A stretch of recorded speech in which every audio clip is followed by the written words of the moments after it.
निज भक्ति सीलवंती नार रूप अनूप पूरी आचार जिचर वसी पिता के साथ किचर कंत बो फिरत उदास कर सेवा सतपुरख मनाया गुर आणी घर में ता सर्व सुख पाया। ज्ञान ते पुरुष है ज्ञान राव जब से जे आवे तो नानक भोग करे ज्ञान पुरुष है। भावना शरदा स्त्री है। बाहर दा संगम हो गया स्त्री पुरुष दा अंदर भगती ते ज्ञान दा संगम नहीं होया। अंदरों ये मनुख बेचैन रहेगा चाहे स्त्री है चाहे पुरुष है। तड़पदा ही रहेगा व्याकुल रहेगा क्योंकि बाहर दा संजोग बन गए अंदर दा नहीं बनया। ऐसे घर हम बहुत बसाए इस तरह दे घर ते मैं कई वसाए ने कबीर कहते हैं। सूफी संत शमस तवरेज भी कहते हैं बाज आमदम ता यार राह मेहमा कुनम। मैं बार बार इस दुनिया ते आया को एक दफा। अब सुन के हैरान हो गए ने अपनी 9 मामा दे नाम भी लिखे ने दीवाने शमस तबरेज़ी।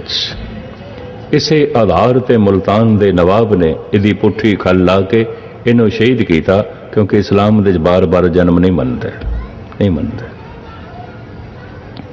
पर ये तो ऐलानिया कहता है बाज आमदम ता यार राह मैं मां कुन। मैं तो बार बार आया इस दुनिया ते।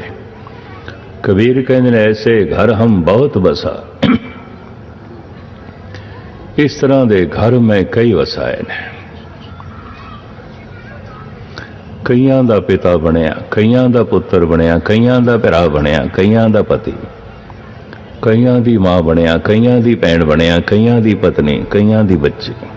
ऐसे घर हम बहुत बसा है। अगर एक पुरुष बिल्कुल ठीक ढंग नाल जीवे सारी जिंदगी बिरध होंदियां स्त्री जैसा हो जाएगा। उसके अंदर बर्दाश्त का मादा भी वध जाएगा टिकाव भी आ जाएगा हलेमे भी आ जाएगा। हो सकता है आवाज दे बारीकी भी आ जाए। ये भी मैं अर्ज कर दूं एक स्त्री अगर ठीक ढंग नाल जीवीए जिंदगी भर बिरध होंदियां पुरुष जैसी हो जाएगी। हो सकता है उसकी आवाज भारी हो जाए पकड़ जकड़ वध जाएगी उसकी जैसे पुरुष की पकड़ होती है। बिरध अवस्था ढिली हो जाती है हलेमी आ जाती है बर्दाश्त का मादा आ जाता है। जबकि स्त्री सुभाव के बर्दाश्त का मादा ज्यादा होता है सहन शक्ति ज्यादा होती है। इको ही घर की सारी जिंदगी कट लेगी लेकिन किसी पुरुष को हाउस अरेस्ट कर दईए सिर्फ एक हफ्ते लिए हो सकता है घर दियां दीवारां नाल गल्लां करन लग पे बेचैन हो जाएगा दुखी हो जाएगा। ऐसे घर हम बहुत बसाए। एक पुरुष ढंग नाल जीवे बिरध होंदियां स्त्री जैसा हो जाएगा स्वभाव करके हलेम हो जाएगा। आवाज भी हो सकता है बारीक हो जाए। एक पुरुष एक स्त्री अगर ढंग नाल जीवीए बिरध होंदियां पुरुष जैसी हो जाएगी। मैं तो इस देख के दंग हो गया। अमेरिका दे 20% औरतां शेव करांदियां उन्होंने दाढ़ी आ जाती है आवाज दे भी भारापन आ जाता। क्यों सारी जिंदगी पुरुष दे प्रभाव हेठ जीवदियां ने। पुरुषों वाले कपड़े पाने पुरुषों वाली जुतियां पानियां पुरुषों वाले भारी काम करना और अपने आप को पुरुष समझना। जब मानसिक मंडल बदलता है तो मन का मंडल तन से भी प्रभावित हो जाता है। 20% थोड़ी गिनती नहीं। पहले तो मैं देख लेंदा सी नाई की दुकाना ते पुरुष बैठे ने पर ये मेरा भुलेखा 2-4 दिन अज मिट गया। मैं नहीं ये तो स्त्रियां ने ये शेव करा रही हैं। बाद पता चलिया 20% 20% औरतों को दाढ़ी आ जाती है आवाज दे भारीपन आ जाता है क्योंकि मर्दां की तरह चलना मर्दां वाले कपड़े पहने मर्दां की जिम्मेवारी ते पुरुष तो ही प्रभावित होकर जीवना। पुरुष स्त्री तो प्रभावित होकर जीवता है विपरीत की कोशिश है। ਮਨੁੱਖ ਵਿਪਰੀਤ ਦੀ ਕਸ਼ਿਸ਼ ਦੇ ਚ ਜੀਵਦਾ ਹੈ। ਇਸਤਰੀ ਪੁਰਸ਼ ਦੀ ਕਸ਼ਿਸ਼ ਦੇ ਚ, ਪੁਰਸ਼ ਇਸਤਰੀ ਦੀ ਕਸ਼ਿਸ਼ ਦੇ ਚ। ਜ਼ਰੂਰੀ ਨਹੀਂ ਕਿ ਬਿਰਧ ਅਵਸਥਾ ਦੇ ਚ ਪੁਰਸ਼ ਮਰਿਆ ਹੈ ਤੇ ਅਗਲਾ ਜਨਮ ਵੀ ਉਸਦਾ ਪੁਰਸ਼ ਦਾ ਹੋਵੇ, ਕੋਈ ਜ਼ਰੂਰੀ ਨਹੀਂ ਹੈ। ਬਿਰਧ ਹੋ ਕੇ ਕਿ ਇਸਤਰੀ ਮਰੀ ਹੈ, ਜ਼ਰੂਰੀ ਨਹੀਂ ਹੈ ਇਹਦਾ ਅਗਲਾ ਜਨਮ ਇਸਤਰੀ ਦਾ ਹੋਵੇ। ਐਸੇ ਘਰ ਹਮ ਬਹੁਤ ਬਸਾਏ। ਤੋ ਕਬੀਰ ਵਾਰ-ਵਾਰ ਦੇ ਜਨਮ ਨੂੰ ਮੰਨਦੇ ਨੇ, ਅਹਿਲੇ ਇਸਲਾਮ ਨਹੀਂ ਮੰਨਦਾ, ਈਸਾਈ ਵੀ ਨਹੀਂ ਮੰਨਦੇ, ਯਹੂਦੀ ਵੀ ਨਹੀਂ ਮੰਨਦੇ, ਪਾਰਸੀ ਵੀ ਨਹੀਂ ਮੰਨਦੇ। ਇਸ ਦੇਸ਼ ਦੇ 4 ਧਰਮ ਬਾਰ-ਬਾਰ ਦੇ ਜਨਮ ਨੂੰ ਮੰਨਦੇ ਨੇ, ਸਨਾਤਨ ਮਤ, ਜੈਨ ਮਤ, ਬੌਧ ਮਤ ਤੇ ਸਿੱਖ ਮਤ। ਇਹ ਬਾਰ-ਬਾਰ ਦੇ ਜਨਮ ਨੂੰ ਮੰਨਦੇ ਨੇ ਤੇ ਸਭ ਤੋਂ ਵੱਡੀ ਸਜ਼ਾ ਕੀ ਮੰਨਦੇ ਨੇ? ਬਾਰ-ਬਾਰ ਦਾ ਜੰਮਣਾ ਤੇ ਮਰਨਾ। ਜਮ ਜਮ ਮਰੇ ਫਿਰ ਜੰਮੇ, ਬਹੁਤ ਸਜ਼ਾਏ ਪਿਆ ਦੇਸ ਲੰਮੇ। ਇਸ ਨੂੰ ਸਜ਼ਾ ਕਿਉਂ ਕਿਹਾ ਗਿਆ? ਇੱਕ ਬੱਚਾ ਪਹਿਲੀ ਕਲਾਸ ਤੋਂ ਦੂਜੀ ਚ ਗਿਆ, ਤੀਜੀ ਚ ਗਿਆ, ਚੌਥੀ ਚ ਗਿਆ, 8-9 ਸਾਲਾਂ ਬਾਅਦ ਅੱਜ 10ਵੀਂ ਚ ਬੈਠਾ ਤੇ ਜੈਸੇ 10ਵੀਂ ਚ ਬੈਠਾ ਹੈ, ਸਕੂਲ ਦੇ ਮੁੰਤਜ਼ਮ ਪ੍ਰਿੰਸੀਪਲ ਇਸ ਨੂੰ ਕਵੇ ਤੂੰ ਕੱਲ ਤੋਂ ਪਹਿਲੀ ਕਲਾਸ ਦੇ ਚ ਬੈਠਣਾ ਹੈ, ਜਿਹੜੀਆਂ ਕਿਤਾਬਾਂ ਪੜ੍ਹ ਚੁੱਕੇ ਆ ਫਿਰ ਪੜ੍ਹਨੀਆਂ ਨੇ, ਜਿਨ੍ਹਾਂ ਕਲਾਸਾਂ ਚੋਂ ਲੰਘਿਆ ਫਿਰ ਲੰਘ। ਇਹ ਕਿੰਨਾ ਕੁ ਵੱਡਾ ਦੁੱਖ ਹੋਵੇਗਾ, ਕੋਈ ਬਿਆਨ ਕੀਤਾ ਜਾ ਸਕਦਾ ਹੈ? ਮਨੁੱਖੀ ਬੱਚੇ ਦਾ ਜਨਮ ਹੋਇਆ ਪੰਗੂੜੇ ਦੇ ਜੋ ਪਿਆ ਝੂਲੇ ਦੇ ਚ, ਥੋੜਾ ਜਿਹਾ ਵੱਡਾ ਹੋਇਆ ਖਿਡੌਣਿਆਂ ਦੀ ਖੇਡ ਹੈ, ਹੋਰ ਥੋੜਾ ਜਿਹਾ ਵੱਡਾ ਹੋਇਆ ਸਕੂਲੇ ਪਾਇਆ ਗਿਆ, ਹੋਰ ਵੱਡਾ ਹੋਇਆ ਹਾਈ ਸਕੂਲ ਦੇ ਚ ਗਿਆ, ਕਾਲਜ ਦੇ ਚ ਗਿਆ, ਬੜੀਆਂ ਡਿਗਰੀਆਂ ਲੈ ਕੇ ਆਇਆ, ਫਿਰ ਇਹ ਵਿਆਹਿਆ ਗਿਆ, ਕੰਮ ਧੰਦੇ ਵਿੱਚ ਪ੍ਰਵਿਰਤ ਹੋਇਆ, ਫਿਰ ਇਸ ਦੇ ਬੱਚੇ ਹੋਏ ਨੇ, ਫਿਰ ਪਾਲਣ ਪੋਸ਼ਣਾ ਕਰਕੇ ਇਸਨੇ ਬੱਚਿਆਂ ਨੂੰ ਜਵਾਨ ਕੀਤਾ, ਖੁਦ ਬੁੱਢਾ ਹੋ ਗਿਆ ਤੇ ਅੱਜ ਮਰਨ ਲੱਗਿਆ ਇਹਨੂੰ ਆਖਿਆ ਜਾਏ ਤੂੰ ਫਿਰ ਝੂਲੇ ਦੇ ਚ ਝੂਲੇਗਾ, ਤੂੰ ਫਿਰ ਖਿਡੌਣਿਆਂ ਚ ਖੇਡੇਗਾ, ਤੂੰ ਫਿਰ ਸਕੂਲ ਪੜ੍ਹਨੇ ਜਾਏਗਾ, ਤੂੰ ਫਿਰ ਕੰਮ ਧੰਦੇ ਦੇ ਚ ਪ੍ਰਵਿਰਤ ਹੋਵੇਗਾ, ਤੇਰਾ ਫਿਰ ਵਿਆਹ ਹੋਵੇਗਾ, ਫਿਰ ਤੇਰੇ ਬੱਚੇ ਹੋਣਗੇ, ਫਿਰ ਉਹਨਾਂ ਨੂੰ ਪਾਲਣਾ ਪੋਸ਼ਣਾ ਕਰਦਿਆਂ ਹੋਇਆ ਤੂੰ ਬੁੱਢਾ ਹੋਵੇਗਾ, ਤੂੰ ਫਿਰ ਮਰੇਗਾ ਔਰ ਮਰ ਕੇ ਫਿਰ ਤੂੰ ਬੱਚਾ ਹੋਵੇਗਾ। ਇਹ ਤਾਂ ਬਹੁਤ ਵੱਡਾ ਦੁੱਖ ਹੈ। ਜਮ ਜਮ ਮਰੇ ਫਿਰ ਜੰਮੇ, ਬਹੁਤ ਸਜ਼ਾਏ ਪਿਆ ਦੇਸ ਲੰਮੇ। ਆਪ ਦੀ ਗਿਆਤ ਲਈ ਅਰਜ਼ ਕਰਾਂ, ਤਨ ਦੀ ਮੌਤ ਮਨ ਦੀ ਮੌਤ ਨਹੀਂ ਹੈ, ਸੂਖਸ਼ਮ ਸਰੀਰ ਦੀ ਮੌਤ ਨਹੀਂ ਹੈ। ਜਿਹੜਾ ਕਰਮ ਅਸੀਂ ਮਨ ਦੀ ਪੂਰੀ ਸ਼ਮੂਲੀਅਤ ਨਾਲ ਕਰਦੇ ਹਾਂ ਉਹਦੇ ਸੰਸਕਾਰ ਬਣਦੇ ਨੇ, ਉਸ ਦੇ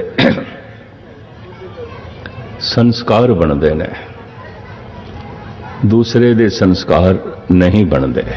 ਧਿਆਨ ਦੇਣਾ, ਇਕਾਗਰਤਾ ਬਖਸ਼ਣੀ।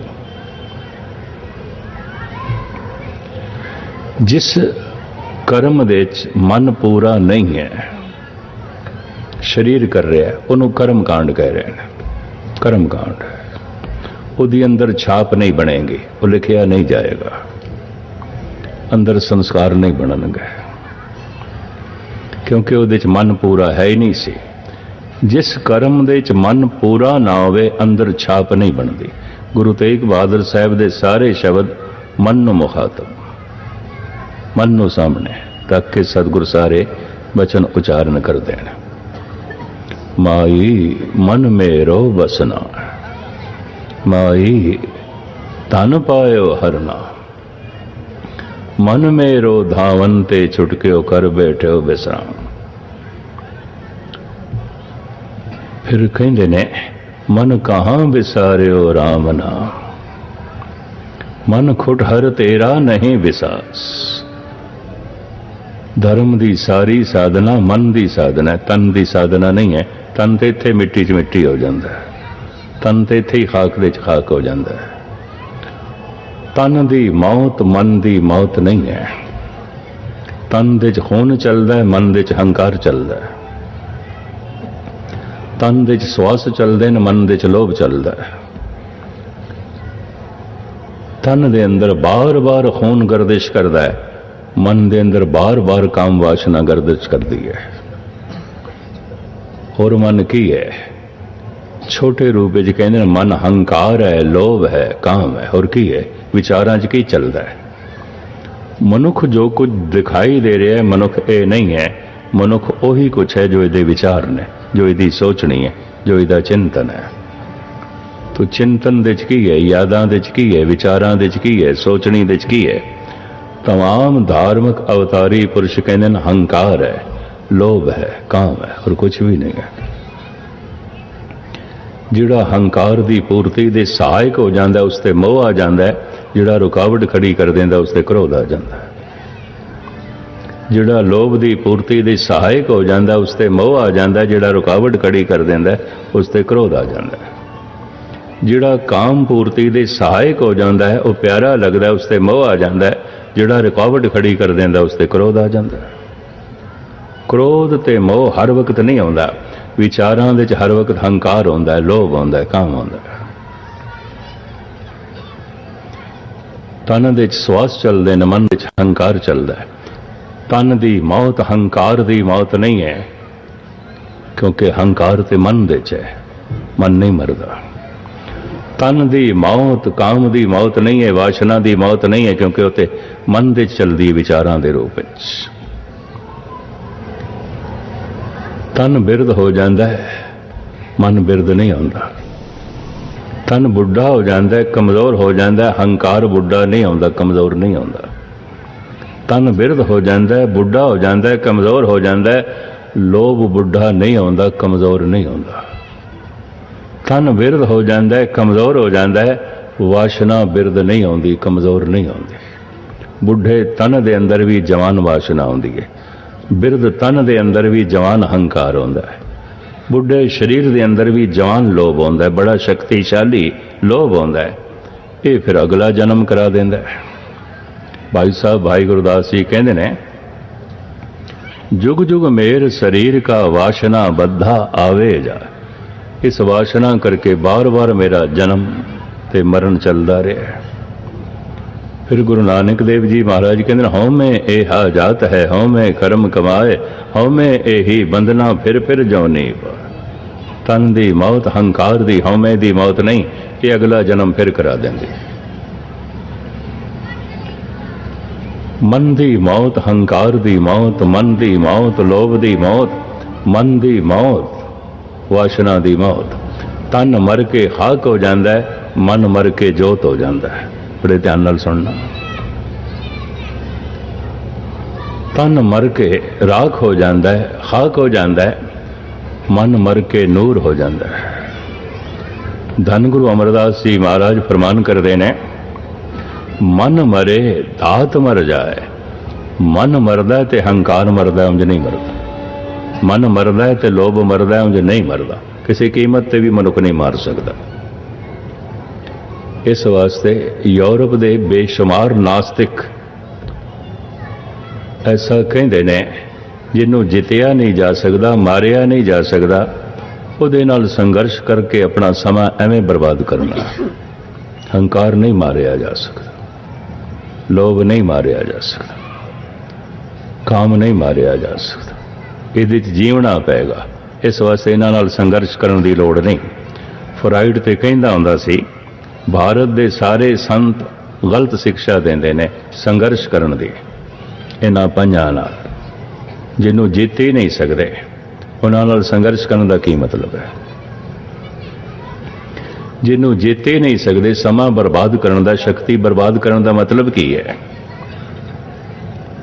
और फिर इत्थे तक कहता है, भारत दे संत गलत कहते ने, मन दे च राम है, कहता नहीं काम है। मन दे च निरंकार है, कहता नहीं हंकार है, ईगो है।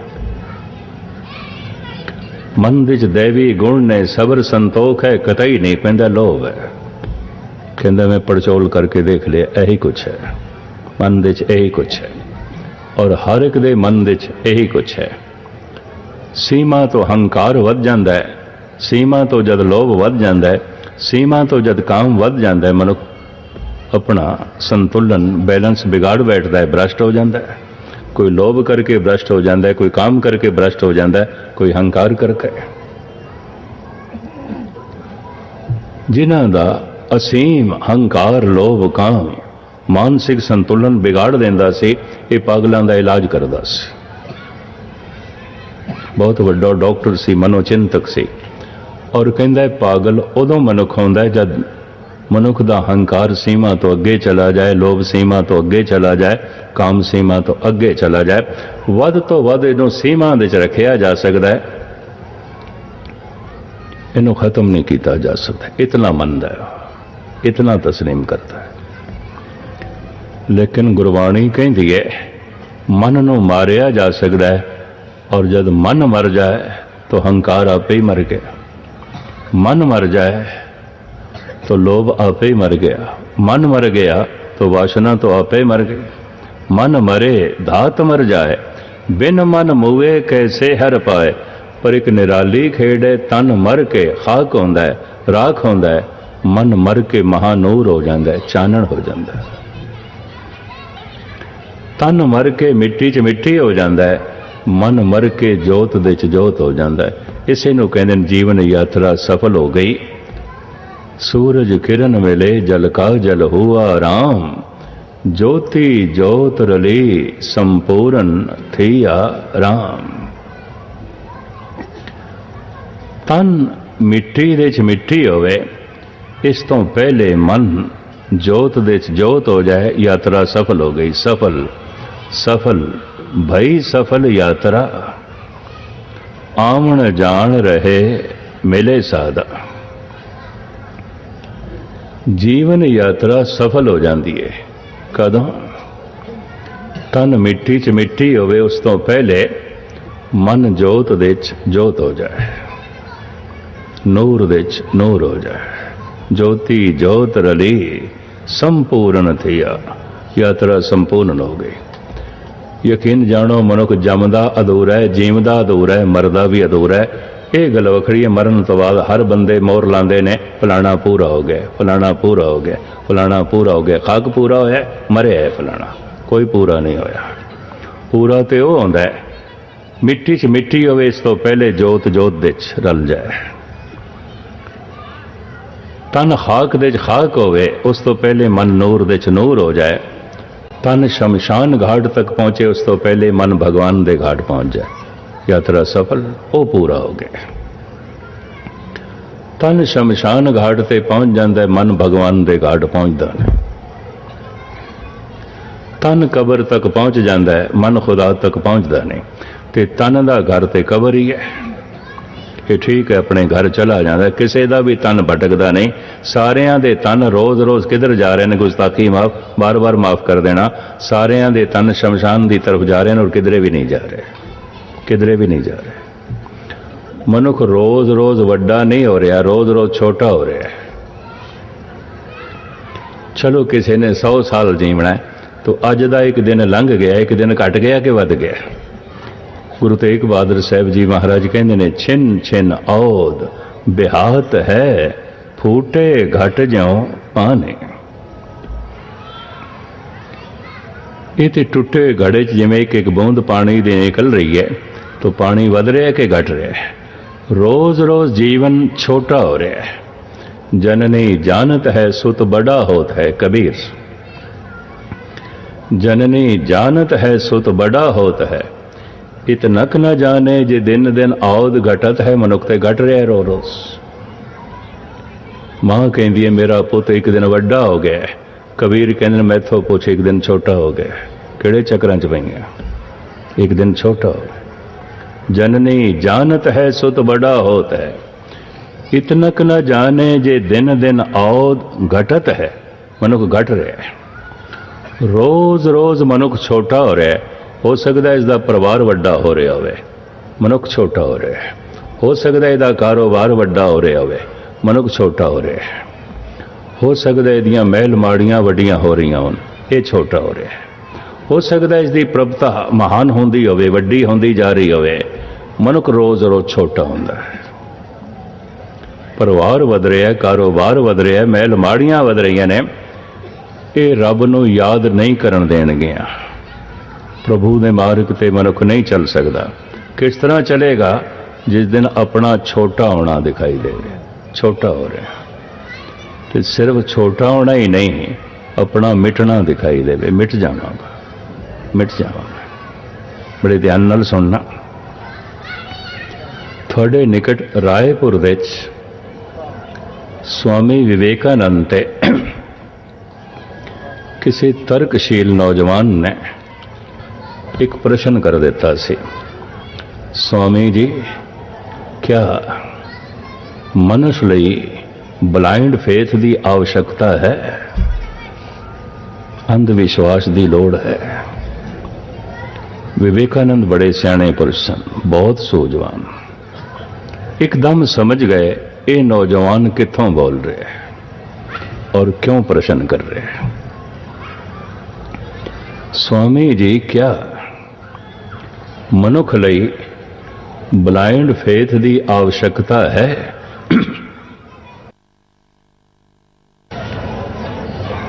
विवेकानंद एकदम बोले, ब्लाइंड फेथ भी चाहिए है, पर एक शर्त है, जिस ते फेथ करिए वो ब्लाइंड ना होवे।